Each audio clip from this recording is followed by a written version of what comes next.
Commander Jake Mitchell had been flying through space for 15 years, but nothing prepared him for what waited on planet LV-847. His shuttle cut through the thin atmosphere, and he could see the debris field from 1,000 miles up. Something big had crashed here. Something important enough to send out a distress beacon that had been screaming into the void for weeks. Jake set the shuttle down carefully, his boots hitting red dust that hadn't seen rain in centuries. The planet was dead. No plants. No animals. Just rocks and wind and the broken remains of what looked like a diplomatic vessel. He checked his scanner, still picking up energy signatures faint but real. Someone or something down here was still alive. He moved through the wreckage slowly, stepping over twisted metal and shattered glass. The ship's name was still visible on the hull, Valerian Explorer 1. Jake's heart sank. He'd heard stories about the Valorians in academy classes, dusty history lessons about a species that had died out decades ago from some kind of plague. They were supposed to be extinct. Gone. Part of history. But history was about to change. Jake found the creature by accident, really.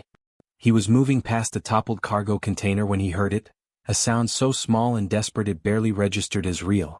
A whimper. A chirp. The kind of noise an animal makes when it's been waiting for help for far too long. Behind the container, crouched as small as possible, was something that shouldn't exist. The creature was roughly the size of a house cat, maybe a bit smaller. Its body was covered in scales that caught the light in strange ways, shimmering between blue and green like looking at oil on water. But it was the eyes that grabbed Jake. They were huge and amber-colored, and they held more intelligence and more fear than Jake had seen in any living thing. The hatchling was starving. Jake could see its ribs poking through its skin like a xylophone. Its legs shook with the effort of staying upright. When it saw Jake, it tried to move toward him but stumbled after just 2 steps, its body too weak to listen to what its mind wanted to do. "Easy there," Jake said softly. He'd learned long ago that animals, and apparently aliens too, could sense panic. His voice came out calm, gentle, like he was talking to a frightened child. "I'm not going to hurt you." The creature made another sound, this time something between a chirp and a sob. It was asking for help. That's what that sound meant. It was begging. Jake moved slowly, keeping his hands visible and his movements predictable. The hatchling tracked him with those big eyes, and Jake watched as hope and fear fought each other across its small face. The creature wanted help. But it had probably learned by now that help wasn't coming. When Jake got close enough, the hatchling tried again to move toward him. This time it managed 3 steps before its legs gave out completely. It collapsed against Jake's boot, its tiny body trembling so hard Jake could feel it vibrating through his suit. He pulled out his scanner without thinking, more out of habit than anything else. The device hummed as it ran its analysis, and the results made Jake's breath catch in his throat. Valerian hatchling. Estimated age, 7 to 9 months.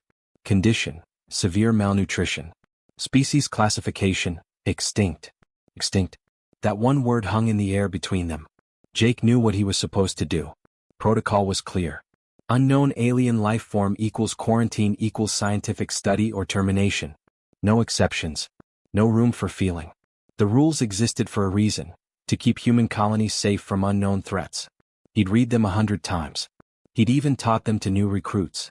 But those rules had been written by people who'd never looked into eyes like these. The hatchling was still pressed against his boot, barely breathing now. He was so tired. So hungry. So completely and utterly alone. Jake realized in that moment that this creature was the last of its kind. The last Valerian. The last hope for an entire species that the universe had tried to kill off. He couldn't leave it here. Jake bent down and carefully picked up the hatchling, cradling it against his chest. The creature's body was surprisingly light, mostly just skin and bones and scales. Its legs dangled uselessly, but its tiny claws, barely sharp enough to scratch, gripped at Jake's suit as if afraid he'd disappear. "You're safe now," Jake whispered, and he meant it. The hatchling's trembling slowly began to ease. Its breathing steadied. As Jake walked back toward his shuttle, the creature curled against his chest, and for the first time since Jake had found it, the hatchling made a sound that wasn't desperate or afraid. It was almost peaceful. By the time the shuttle lifted off the planet's surface, the hatchling was asleep. Its small body rose and fell with each breath, tucked against Jake like it had finally found the one thing it needed most, someone who wouldn't abandon it. Jake looked down at the sleeping creature and made a silent promise. Whatever came next, whatever the colony said, whatever the rules demanded, he would keep this little thing alive. It had chosen him and he wasn't going to let it down. The shuttle climbed toward the stars, carrying with it a secret that would change everything. The council chamber at Kepler Station was cold and sterile, designed to make people feel small. Jake had been in this room before for routine reports, but never like this. Never with Commander Rebecca Hayes staring at him like he'd just committed treason. "You brought an unidentified alien life form aboard a human colony without authorization," Hayes said, her voice flat and final. She didn't raise it. She didn't need to. The anger was there in every word, sharp as broken glass. Jake stood on the other side of the table and he didn't look away. "It's a Valerian," he said. "They're sapient. Intelligent. And it's just a child." Hayes leaned back in her chair, and Jake saw something shift in her expression. Not sympathy. Just calculation. A child of a species we know nothing about. A child that could carry pathogens we've never encountered. A child that could be dangerous. She paused, letting each word sink in. "It stays in quarantine or we destroy it. Those are your options, Commander." Jake felt something cold wrap around his chest. He'd known this was coming. He'd prepared himself for it. But hearing it out loud made it real in a way preparation couldn't touch. "Yes, ma'am," he said quietly, and he walked out of that chamber knowing he was about to break every rule he'd ever sworn to follow. That night, Jake moved through Kepler Station like a ghost. The maintenance tunnels ran behind every wall, forgotten pathways that hardly anyone used anymore.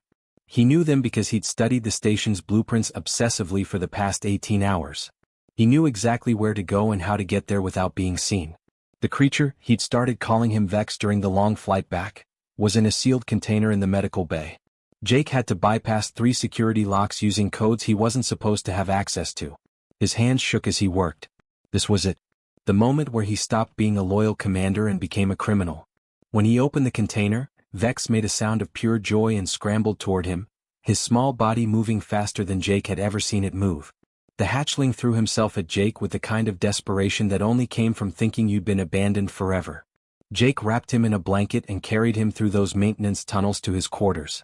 Nobody saw them. Nobody would have believed it if they had. The real work started then. Jake quickly learned that keeping a Valerian hatchling alive was nothing like keeping a human child alive. Vex needed things that didn't come in the station's standard supplies. The creature would drink water, sure, but only if it was mineral-rich water with specific trace elements that Jake had to figure out through trial and error. Too much zinc and Vex would refuse it completely. Not enough calcium and the hatchling would develop tremors in his legs. Light was another mystery. Normal station lighting made Vex anxious and irritable. Jake eventually realized that the creature needed exposure to specific light wavelengths, mostly in the blue spectrum, to stay calm. Jake rigged up an old medical lamp in his quarters, programming it to cycle through wavelengths he discovered by watching how Vex reacted to different settings. But the hardest part was the physical contact. Vex couldn't be alone. Jake discovered this the hard way during his 3rd night with the creature. He'd gone to get food from the station's cafeteria, leaving Vex in his locked quarters for just 20 minutes. When he came back, the hatchling was in a complete panic. Vex's entire body was shaking. His breathing came in rapid, shallow gasps. His eyes had gone unfocused, like he wasn't really seeing anything anymore. Jake scooped him up and held him against his chest, whispering nonsense words and gentle reassurances. It took an hour for Vex to calm down. An hour of the creature trembling and making sounds that broke Jake's heart. After that, Jake didn't leave unless absolutely necessary. He carried Vex in a makeshift sling under his clothes when he had to go anywhere. He slept with one hand on the creature's body at night. He became Vex's entire world because Vex had nobody else. Weeks passed like this. Jake fell into a rhythm. Work his shifts, keep his head down, return to his quarters and focus everything on keeping this tiny alien alive. His colleagues started to notice he looked exhausted. He told them he wasn't sleeping well. Nobody asked questions. But something beautiful was happening. Slowly Vex started to change. His scales, which had been dull and faded, began to brighten. The blues and greens became more vivid, more alive. The ribs that had been so visible started to disappear as muscle and tissue filled out his small frame. His movements became more confident, less desperate. And his voice changed too. Those desperate chirps and whimpers evolved into something almost musical. Vex would make these gentle trilling sounds when Jake came home from work, like the creature was actually singing to him. Jake found himself talking to Vex constantly, telling the hatchling about his day, his childhood, his dreams. It was silly, probably, talking to an alien creature that couldn't understand human language. But Vex seemed to understand something. He would tilt his head and listen, and sometimes he'd respond with his own vocalizations, as if he was having a real conversation. 3 weeks in, Jake made a discovery that changed everything. He was cleaning his quarters when he found the data core, old, scratched, probably salvaged from the wreckage of Vex's ship. Out of curiosity, he plugged it into his personal terminal. The files that opened made his hands start to shake. Star charts. Blueprints for technologies he couldn't even fully comprehend. Energy systems that looked decades ahead of anything humanity had developed. Mathematical proofs that seemed to solve problems scientists had been wrestling with for years. It was Valerian knowledge. Ancient Valerian knowledge. The kind of things that could transform human civilization. Vex was more than just a creature in need of saving. He was the key to everything. And Jake was the only person Vex would trust with that knowledge. Jake looked down at the sleeping hatchling curled against his pillow, and he realized the weight of what he was carrying. This wasn't just about keeping a child alive anymore. This was about the future. Jake was carrying a tray of fresh vegetables, the kind Vex had learned to eat alongside the mineral-rich water, when someone grabbed his arm. The hand was firm but not violent, and Jake recognized the voice immediately. "We need to talk." "Not here." Security Chief David Webb pulled Jake toward the hydroponics bay, checking over his shoulder to make sure nobody was watching. The bay was one of the quieter places on the station, rows of plants growing under artificial sunlight, the air thick with humidity and the smell of earth. It was a place where people didn't usually linger, which meant they could talk without being overheard. Webb's expression was grim. Not angry. Worried. The kind of worry that came from knowing something you shouldn't know. "I know you have the Valerian," Webb said quietly. His voice was steady, but Jake could hear the urgency underneath. "I know you've been hiding it in your quarters. I know you've been breaking about 50 different regulations to keep it alive." Jake's chest tightened. This was it. This was the moment everything fell apart. He tried to think of something to say, some explanation that might make sense, but Webb held up a hand. "And I'm not going to report you," Webb continued. "But you need to know what's really happening. You need to understand why keeping that creature hidden just became a matter of life and death." Webb glanced around one more time, then pulled out a small data chip. His hand trembled slightly as he handed it over. "Corporate interests on this station want to capture the Valerian," Webb said. "Not study it. Not help it. Capture it. They plan to extract genetic material and figure out what makes your creature special. Then they're going to weaponize it. Turn it into a weapon they can sell to the highest bidder." Jake felt his stomach drop like he'd just fallen down a gravity well. "When?" "Soon. Days, maybe hours. They've been waiting for confirmation from off-world, but once that comes through, they're moving. They have people in security, people in medical, people everywhere. And they're patient. But they won't wait forever."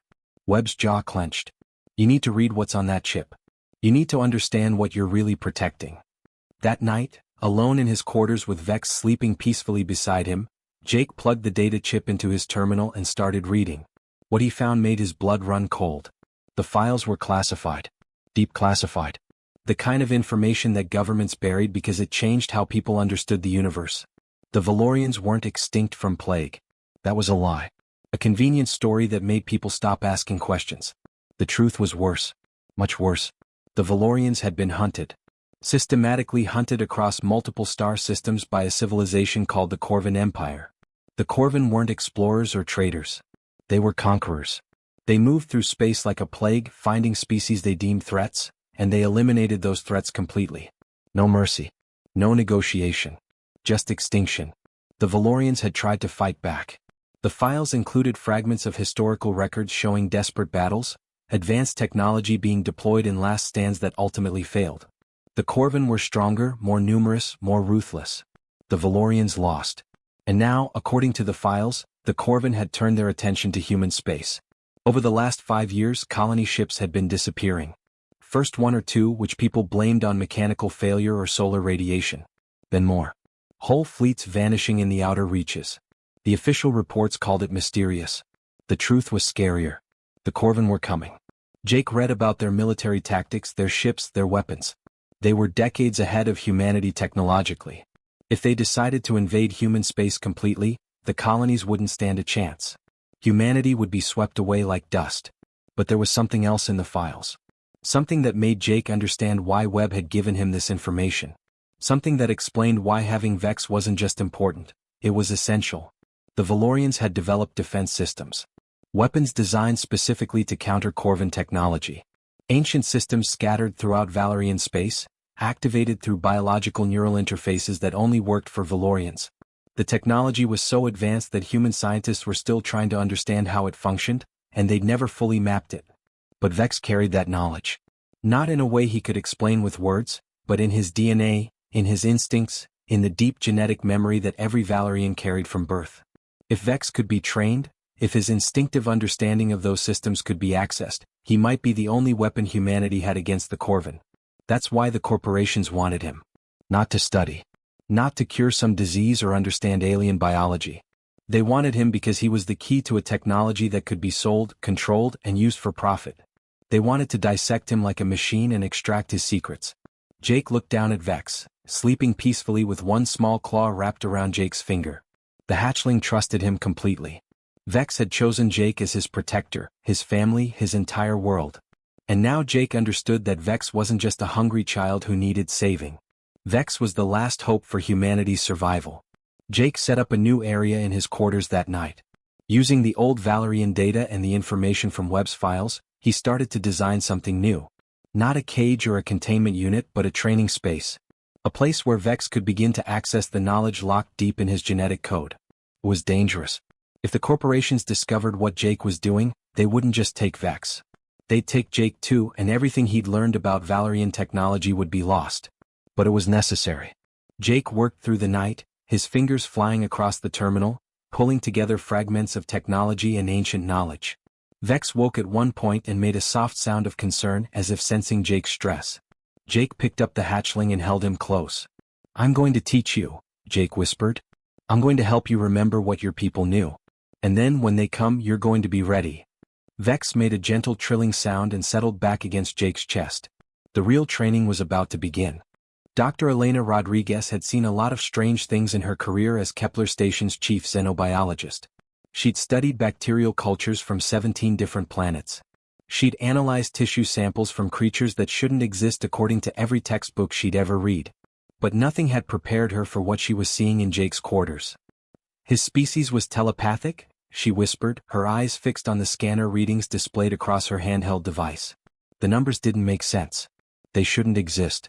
Neural activity that high should have corresponded to a creature in seizure, not a small alien lying quietly on Jake's bunk.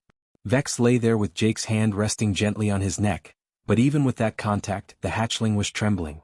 Not violently. Just a constant, subtle shaking that never quite stopped. Elena could see it in the creature's scales, the way they vibrated slightly with each breath. "Show me again," Elena said. She pulled up a different set of readings on her scanner. "What happens when Jake leaves the room?" Jake hesitated. He'd brought Elena into this secret only because he needed her help, and he trusted her more than anyone else on the station. But showing her what happened to Vex when they were separated felt like exposing something too raw, too painful. "Go on," Elena encouraged gently. "I need to see." Jake stood up and walked toward his bathroom, closing the door behind him. He could hear Elena's sharp intake of breath from the other room, and he knew exactly what she was seeing on those scanners. Vex's neural activity spiked immediately. The trembling became violent shaking. The hatchling started making sounds, high-pitched, desperate noises that cut through Jake like knife blades. Jake could hear the creature scrambling on the bunk, could picture those amber eyes going wide with panic. He came back out immediately. The moment Jake entered the room, Vex launched himself at the commander, wrapping his small body around Jake's torso and burying his head against Jake's chest. The trembling eased, but it didn't stop completely. It never did anymore. Elena was staring at her scanner with an expression between fascination and horror. "That's not just separation anxiety," she said quietly. "That's psychological breakdown. Neurological breakdown, actually. His brain is literally experiencing distress signals that approach critical levels." She looked up at Jake, her dark eyes serious. "How long has this been happening?" "Since I found him," Jake admitted. "Webb told me the Valorians were telepathic. They lived in some kind of collective consciousness, all connected to each other mentally. Vex was meant to be part of that. But he's alone now. The last of his kind." Elena closed her eyes for a moment, processing. When she opened them again, Jake could see the weight of understanding settle over her. "He's not just lonely," Elena said carefully. "He's experiencing something closer to losing his mind. Imagine if humans were suddenly hardwired to hear thousands of voices in their heads at all times, and then suddenly all those voices just stopped. That's what he's experiencing. The neural pathways that are supposed to connect him to his people are firing, but there's nobody there to connect to. It's like phantom pain but for consciousness itself. Jake held Vex closer. The hatchling made a soft chirping sound against his chest, not quite musical, not quite desperate. Just sad. How do we help him? Jake asked. It was a simple question, but it held the weight of everything he'd come to care about. Elena was quiet for a long time. Then she said, I might have an idea. But it's going to be complicated, and it's going to require trust that I'm not sure either of us knows how to give. Over the next 3 weeks, Elena worked in a makeshift laboratory in one of the station's unused storage rooms. Jake helped when he could, but mostly he stayed with Vex, keeping the hatchling calm and secure while Elena built something impossible. It was a neural interface, a device designed to create connections between Vex's mind and the station's computer network. But it wasn't meant to be a cage or a control device. It was meant to simulate what Vex had lost. To create the sensation of connection, the feeling of other minds present, even if those minds were artificial constructs powered by algorithms and code. The day Elena finished it, she came to Jake's quarters with the interface in her hands.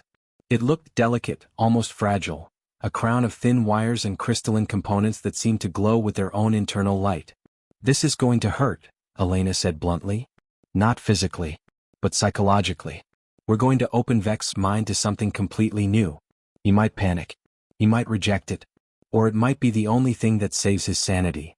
Jake looked down at Vex, who was watching them with those intelligent amber eyes.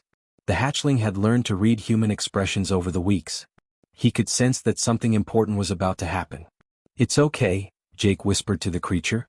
It's going to be okay. Elena carefully placed the interface on Vex's head.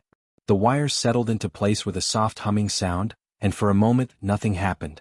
Then Vex's body went rigid. Every muscle in the hatchling's frame went completely stiff. His eyes went wide. For 3 terrifying seconds, Jake thought they'd made a horrible mistake. He reached for the interface ready to tear it off, but Elena grabbed his wrist. Wait, she said. Just wait. And then Vex started to change. The trembling that had been constant for weeks began to slow. The hatchling's breathing, which had always been rapid and shallow with anxiety, deepened. His scales, which had seemed dull despite his physical recovery, suddenly brightened. The blues and greens shimmered like water catching sunlight. And Vex made a sound. Not a desperate chirp or an anxious whimper. A sound of profound relief. A sound that was almost like crying but not from pain. From release. Tears streamed down Jake's face as he watched the small creature he'd come to love finally relax. Vex's body went soft, and the hatchling turned toward Jake with those beautiful amber eyes, and Jake saw something he'd never seen before. For the first time since Jake had found him on that dead planet, Vex was at peace. But Elena had warned that there was a price. As the neural interface activated fully, Vex's consciousness began to merge with the station's network. And as it did, the hatchling started to share things. Flashes of memory that weren't his own, but that lived in his genetic code like imprints from his ancestors. Ancient weapons systems carved into the bedrock of Valerian worlds, waiting to be activated. Defensive protocols that could turn an asteroid into a shield. Mathematical equations that described how to harness the energy of stars themselves. And faces. So many faces. The Valerian people, millions of them, all connected in that vast collective consciousness that had been destroyed. Vex was sharing his deepest self with humanity. He was opening his mind completely, making himself vulnerable in a way that no creature should have to be vulnerable. He was choosing to trust humans with his entire being. Jake's hand found Vex's small head and stroked it gently. Thank you, he whispered. Thank you for trusting us. Vex made that beautiful trilling sound again, and in the connection between them, real and artificial both, Jake felt something profound. Not just gratitude, but hope. For the first time, real hope that they might actually survive what was coming. Because now Vex wasn't just a scared hatchling anymore. Now he was the bridge between species. And he'd chosen humanity as his family. The alarm that woke the entire station wasn't loud. It was worse than loud. It was the kind of sound that bypassed your ears and went straight to your brain, triggering every survival instinct evolution had built into the human nervous system over millions of years. Red lights flooded the corridors. Every screen on Kepler station flashed the same message: unidentified vessels approaching. Threat level, critical. Jake was already running toward the command center before the second alarm sounded. He'd been waiting for this moment for weeks, ever since Webb had handed him those classified files. Deep down he'd known it was coming. The Corvin didn't just disappear. They didn't give up. They came back, and when they did, they came hard. Vex was already there when Jake burst through the command center doors. The hatchling had grown tremendously over the past weeks. He was now roughly the size of a large dog, maybe 60 pounds of muscle and scales and pure determination. His blue-green coloring had deepened, become more vibrant. He looked nothing like the starving, desperate creature Jake had found on that dead planet. But it was Vex's eyes that told the real story. They glowed with an inner light now, connected to the neural interface that Elena had built. Through that connection, Vex could access not just his own knowledge, but data flowing from the entire station network. More importantly, Jake could feel Vex's presence in his mind, not desperate or anxious anymore but calm and focused. Determined. Commander Rebecca Hayes stood at the tactical display, and for the first time since this whole ordeal started, she looked at Vex with something other than suspicion. She looked at him with hope. "How many?" Jake asked, stepping up beside her. 7 ships, Hayes replied. Her voice was steady, but Jake could hear the fear underneath. "Corvin military class. Our weapons won't scratch them. Our shields might buy us maybe an hour before they break through." The tactical display showed the Corvin fleet like a dark stain spreading across the screen. 7 massive vessels moving in perfect formation, coordinated in a way that spoke of a military machine far more advanced than anything humanity possessed. They'd taken out 17 colony ships with less. Jake knelt down beside Vex and placed his hand on the hatchling's head. Through the neural interface, Jake could feel Vex's consciousness touching his own. Not in words but in pure understanding. Vex knew what was happening. Vex knew what they had to do. "Activate the Valerian systems," Hayes ordered. Her jaw was set. She'd made a choice to trust what Jake and Elena had been building, and now they all had to live with that choice. Vex's eyes brightened. The glow became almost blinding, and across the station, something ancient woke up.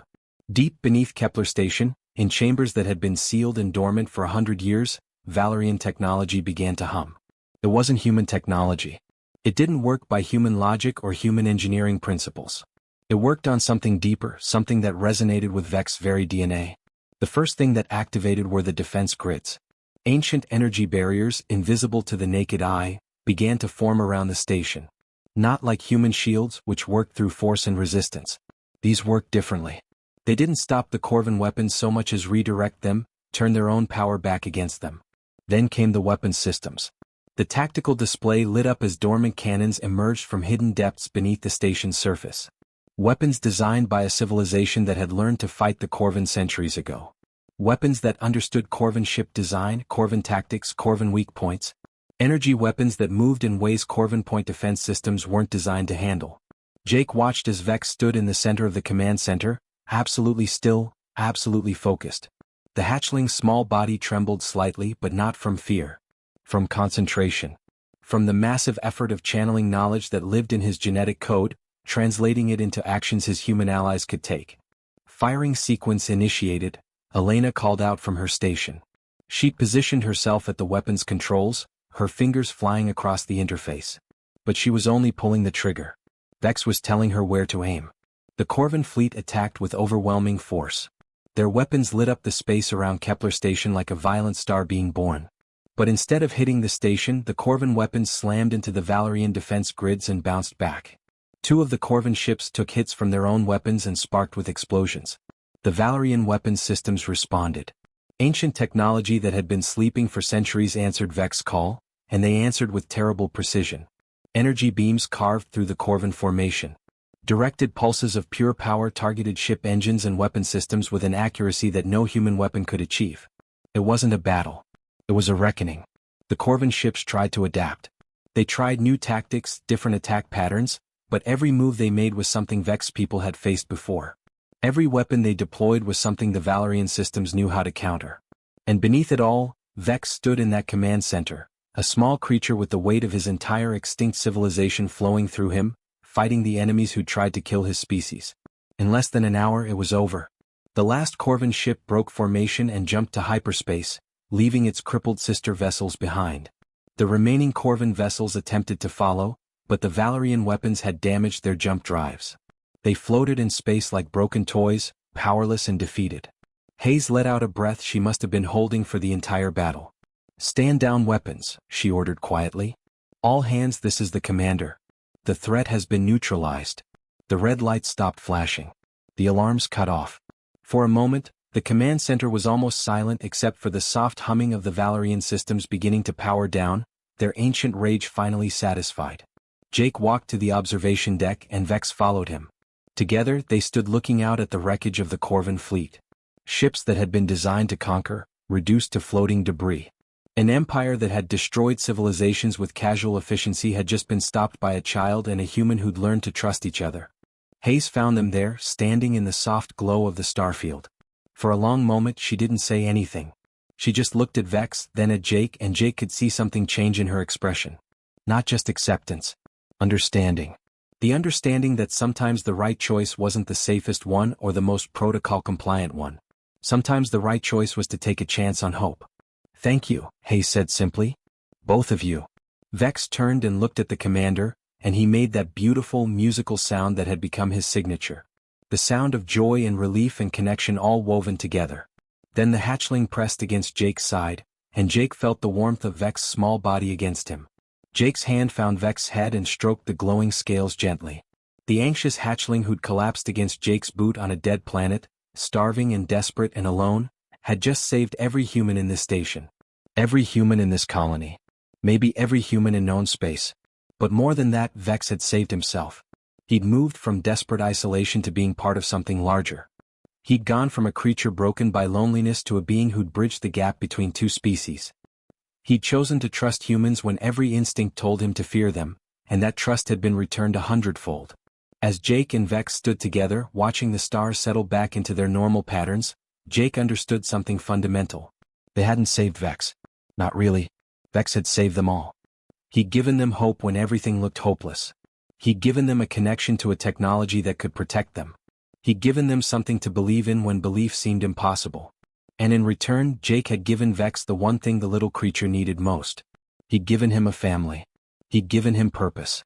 He'd given him a reason to survive. The anxious, desperate hatchling who'd needed saving had become humanity's last hope. And in finding hope in a human, he'd given hope back to them all. The end.